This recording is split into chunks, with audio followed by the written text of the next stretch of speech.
आइए हम प्रार्थना करेंगे। हे हमारे प्यारे प्रभु परमेश्वर पिता, हम तेरा धन्यवाद करते हैं क्योंकि तू हमें फिर से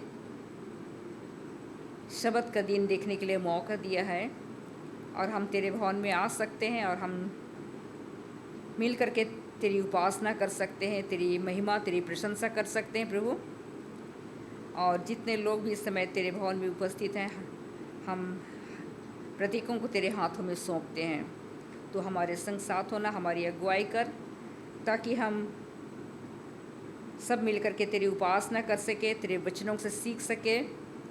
और होने दे प्रभु परमेश्वर पिता, हम दिन प्रतिदिन आत्मिक उन्नति में हम बढ़ते हुए चले जाएं। हम उन लोगों के लिए प्रार्थना करते हैं जो बीमार दुख से पीड़ित हैं प्रभु, उन्हें भी तेरे हाथों में सौंपते हैं। उनके भी संग साथ होना, उनकी भी तू देखभाल करना और उनकी रक्षा रखवाली करना। जितने इस समय तेरे भवन में किसी कारणवश नहीं आ पाए हैं, उन्हें भी तेरे हाथों में सौंपते हैं। हम अपने कलीसिया के लिए प्रार्थना करते हैं, कलीसिया के हर एक सदस्यों के लिए प्रार्थना करते हैं प्रभु परमेश्वर पिता, तू सबके साथ होना और सबकी मदद और सहायता करना। और हमारे पासवान और जितने रिटायरी लोग हैं, सबों को हम तेरे हाथों में सौंपते हैं।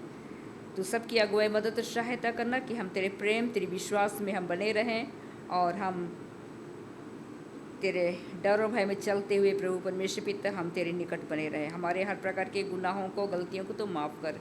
इस प्रार्थना को यीशु मसीह के नाम से मांगते हैं, तू दया करके सुन और ग्रहण कर। आमीन। बैठ जाएंगे।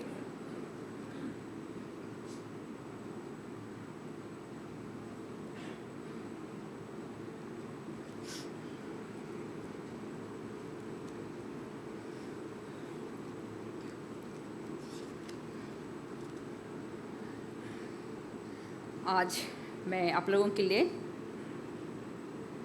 जो परमेश्वर का वचन लाई हूँ और उसका शीर्षक मैंने चुना है, दंडवत करने का आदेश। दंडवत करने का आदेश। यहाँ हम देखते हैं 2600 वर्ष पहले बेबीलोन का राजा नबूकदनेस्सर, और बेबीलोन के एक मैदान है जिसका नाम दूरा, और उसमें वो क्या करता है, एक बहुत बड़ा सोने का मूर्ति बना करके खड़ा करता है। और उस मूर्ति की ऊंचाई 60 हाथ और चौड़ाई 6 हाथ की थी। और ये पूरा मूर्ति था, पूरे सोने का था। और बोलता है कि पूरे विश्व के इतिहास में ऐसा सोने की मूर्ति किसी ने कभी नहीं बनवाई थी, जो नबूकदनेस्सर राजा, बेबीलोन का राजा ने बनवाई थी। और वो सोने का मूर्ति जो था, ये नबूकदनेस्सर राजा को और उसकी राज्य को दर्शाता था। राजा नबूकदनेस्सर नहीं चाहता था कि उसकी सोने की राज्य पतन हो जाए और किसी दूसरे के हाथ में चला जाए। इसलिए राजा नबूकदनेस्सर क्या करता है, वो मूर्ति उस दूरा नामक मैदान में खड़ा करवाता है और ये कानून बना देता है कि हर कोई उस मूर्ति को दंडवत करे। और जब ये कानून बना देता है और ये बना देता है कि लोग उस मूर्ति को दंडवत करें, और बोलता है इस तरह से लोगों के मन में डर पैदा करना चाहता था, ताकि वह विद्रोहियों को पहचान सके और उन्हें आग में डालकर हमेशा के लिए ख़त्म कर सके। हम खोलेंगे दानियल का 3 का 5 और 6। दानियल का 3 का 5 और 6। यहाँ पर ये लिखता है, जब वो ये कानून बना देता है और लोगों के मन में डर पैदा करता है कि जो कोई भी उस मूर्ति की पूजा ना करे उसको आग में डाल दिया जाएगा। तो यहाँ लिखता है कि उसी घड़ी मनुष्य के हाथ 3 का, मैं गलत पढ़ रही, 3 का 5 और 6 यहाँ बोलता है कि जिस समय तुम नरसिंगे, वांसुली, वीणा, सारंगी, सितार, शहनाई आदि सब प्रकार के बाजों का शब्द सुनो, तुम उसी समय गिरकर नबूकदनेस्सर राजा की खड़ी कराई हुई सोने की मूर्त को दंडवत करो, और जो कोई गिरकर दंडवत ना करेगा वह उसी घड़ी धधकते हुए भट्टे के बीच में डाल दिया जाएगा। तो यहाँ पर राजा जब उस मूर्ति को खड़ा कराता है, उसको दंडवत करने का एक आदेश निकालता है, और उसके साथ साथ आग का भट्ठा भी तैयार करता है, और लोगों के मन में ये डर पैदा करा देता है कि जो कोई इस मूर्ति की पूजा नहीं करेगा, यानी इसको झुक कर दंडवत नहीं करेगा, उसको आग के भट्ठे में डाल दिया जाएगा और हमेशा हमेशा के लिए। और यहाँ नबूकदनेस्सर राजा ये देखना चाहता था कि कौन है जो मेरी आज्ञा को नहीं मानता है, और जो मेरी आज्ञा को नहीं मानेगा उसको विद्रोही घोषित किया जाएगा और उसको आग में जला करके हमेशा के लिए क्या कर देगा, ख़त्म कर देगा। और कहता है कि धधकते हुए आग की भट्टी में डाले जाने के डर से सब जनजाति जितने वहाँ उपस्थित थे राजा द्वारा बनाई गई सोने की मूर्ति को दंडवत की। पर शद्रक, मेशक और अबेदनगो, जिनका नाम इब्री नाम क्या है, हनन्याह, मिशाएल और अजर्याह, उस सोने की मूर्ति को दंडवत करने से साफ मना कर दिया, साफ इनकार कर दिया। और इसी कारण मनुष्य की बनाई गई 2 दिनों की गलत कानून उन्हें समस्त लोगों के सामने देशद्रोही बना दिया। यहाँ हम देखते हैं ये जो शद्रक, मेशक और अबेदनगो थे, वो राजा की इस धमकी से, चाहे इस आदेश से, वो जो कानून बनाया था उससे वो डरते नहीं हैं और उन्होंने दंडवत नहीं की। राजा को मालूम था कि दानियल और उसके 3 दोस्त कदापि देशद्रोही नहीं हो सकते। राजा को मालूम था, इसीलिए बोलता है क्योंकि राजा जानता था कि वे सच्चे परमेश्वर की सेवा और उपासना करते थे, इसलिए राजा के मन में कभी भी इन 3 लोगों के बारे कभी उसके मन में ऐसा बातें नहीं आई थी कि वे देशद्रोही हो सकते हैं, और वे धर्मी थे। राजा उन्हें खोना नहीं चाहता था, इसलिए फिर से उनको क्या करता है, दोबारा मौका देता है। दानियल का 3 का 15 में लिखता है कि यदि तुम अभी तैयार हो कि जब नरसिंगे, वांसुली, वीणा, सारंगी, सितार, शहनाई आदि सब प्रकार के बाजों का शब्द सुनो और उसी क्षण गिरकर मेरी बनवाई हुई मूर्त को दंडवत करो तो बचोगे, और यदि तुम दंडवत ना करो तो इसी घड़ी धधकते हुए भट्टे के बीच में डाले जाओगे।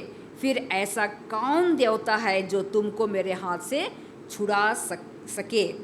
फिर से राजा उनको क्या करता है, दोबारा मौका देता है। हो सकता है अभी दोबारा मौका दूंगा तो ये लोग मेरी बनाई हुई मूर्त को क्या करेगा, दंडवत करेंगे। लेकिन ये जो 3 दोस्त थे, राजा से कहते हैं कि हमारा परमेश्वर जिसकी हम उपासना करते हैं वह हमें उस धधकते हुए आग के भट्टे से बचाने की शक्ति रखता है, वरन हे राजा वह हमें तेरे हाथ से भी छुड़ा सकता है। इसका 3 का 17 में लिखा हुआ है। तो हम देखते हैं यहाँ कि ये जो 3 इब्री दानियल के 3 इब्री दोस्त थे वो राजा की बात नहीं मानते हैं, यानी उस परमेश्वर का जिसका वो उपासना करते हैं उसका डर और भय मानते हैं। वो अपने मनों में ठान लिया कि जो भी हो हम उसकी बनाई हुई मूर्ति को कदापि हम दंडवत नहीं करेंगे। हमारा परमेश्वर जिसकी हम उपासना करते वो हमें बचाएगा, और नहीं भी बचाएगा फिर भी हम उस मूर्ति को हम दंडवत नहीं करेंगे। आज विश्व के सुपर पावर अमेरिका के विरुद्ध कई राजा विद्रोह कर रहे हैं। Climate change, third world war, धर्म और राजनैतिक संकटों और दूसरे मुद्दों को लेकर अमेरिका नेशनल संडे लॉ बनाने पर है।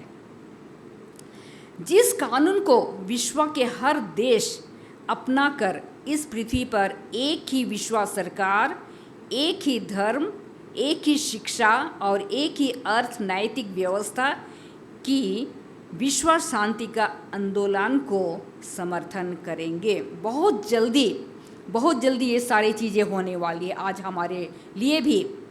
और फिर बोलता है कि जैसा हम जानते कि पूरे देश में एक ही सरकार होगी, एक ही धर्म होगी, एक ही शिक्षा होगी और एक ही अर्थ नैतिक व्यवस्था होगी। और हमारे लिए भी ये इस कहानी से, सद्रक मेशक और अबेदनगो की कहानी से हमें ये शिक्षा मिलती है या हमें उस कहानी से हमें भी अपने मन को क्या करना है, तैयार करना है। उनकी तरह हम मन में ठान ले जो भी हो जाए हमें उन रविवार पालन चाहे जो भी है हमारे सामने आने वाला है उसको हमने कभी नहीं मानना है। जिस तरह से उन्होंने मूर्ति को दंडवत करने से क्या कर दिया, मना कर दिया। उन्होंने आग में जलने मरने से उन्होंने नहीं डरा।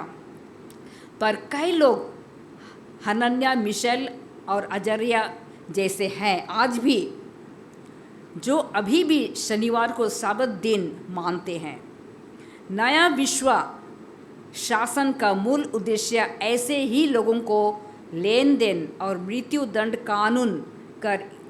कानून बनाकर इस पृथ्वी से हमेशा के लिए मिटा देना चाहते हैं, ताकि शैतान इस पृथ्वी को परमेश्वर से छीनकर और पृथ्वी का ईश्वर बन सके। तो कहता है जिस रीति से शद्रक, मेशक, अबेदनगो आज भी उनकी तरह कई लोग हैं और जो शनिवार शाबत का दिन मानते हैं और बोलता है कि जो भी हो जाए वो मृत्यु दंड से नहीं डरने वाले हैं। और वो चाहते हैं जो शनिवार शाबत का दिन मानेंगे उनको भी क्या करेगा, इसी तरह से उनसे लेन देन नहीं करने दिया जाएगा और हमेशा के लिए उनको मृत्यु दंड दे करके हमेशा के लिए इस दुनिया से मिटा देना चाहेंगे। और फिर बोलता है कि शैतान बोलता है कि इस संसार को परमेश्वर के हाथों से छीन करके इस पृथ्वी का वो राजा बनना चाहता है, राजा या परमेश्वर बनना चाहता है। जब शद्रक, मेशक और अबेदनगो को धधकते हुए आग की भट्टी में डाल दिया गया था, उस समय शनिवार साबत मानने वाले यहूदी लड़के कम से कम 20,000 तक के थे। बोलता है उस समय जब बेबीलोन में, जब शद्रक, मेशक और अबेदनगो जब उन्होंने उस मूर्ति को दंडवत नहीं किया, उस समय वहाँ बहुत सारे इब्री लोग थे जो साबत मानते थे। लेकिन कहता है कि पर वे मारे जाने के डर से उस सोने की मूर्ति को ना चाहते हुए भी दंडवत किए। तो यहाँ देखते हैं 20,000 के करीब शनिवार साबत मानने वाले भी थे उस समय, शद्रक, मेशक, अबेदनगो के समय में। लेकिन वहाँ उनके लिए मृत्यु या मौत का दंड भी रखा हुआ था कि जो कोई इसको दंडवत नहीं करेगा तो आग के भट्टे में डालकर उनको जला दिया जाएगा। कहता है कि ये लोग जो थे नहीं चाहने के बावजूद भी डर से कि हम आग के भट्टे में डाले जाएंगे और हमें मार दिया जाएगा, डर से उन्होंने भी क्या किया, उस मूर्ति को दंडवत किया। आज परमेश्वर आपको और मुझको बेबीलोन में से निकल जाने के लिए आखिरी चेतावनी दे रहे हैं। प्रकाशित वाक्य 18:4 में कहता है, हे मेरे लोगों, उस में से निकल आओ कि तुम उसके पापों में भागी ना हो और उसकी विपत्तियों में से कोई तुम पर आ ना पड़े। तो आज हम सबों के लिए चेतावनी है कि कितने हम सदरक मेशक और अबेदनगो की तरह हम उस विश्वास में हम दृढ़ खड़े हो सकते हैं आखिरी समय में। अगर हम उनकी तरह अगर हम विश्वास में मजबूत होते हैं, चाहे हमें मार डाला जाए, चाहे हमसे लेन देन नहीं करने दिया जाए, लेकिन परमेश्वर अपने बच्चों को हमेशा संभालना जानता है और उनकी देखभाल करना जानता है और हर ज़रूरत की चीज़ों को वो पूरा करना जानता है। इसलिए आइए हम ना डरें, ना घबराएं और उस दिन के लिए हम सब अपने आप को तैयार करें कि उस दिन सदरक मेशक और अबेदनगो की तरह हम भी उस विश्वास में स्थिर रहें, मजबूती से खड़े रहें और हम ऐसा ना हो कि उन 20,000 लोगों की तरह मौत को देख करके हम डर जाएं और हम उनके कानून को हम मानने वाले हों। परमेश्वर आप सबों को इस वचन पर आशीष देवे।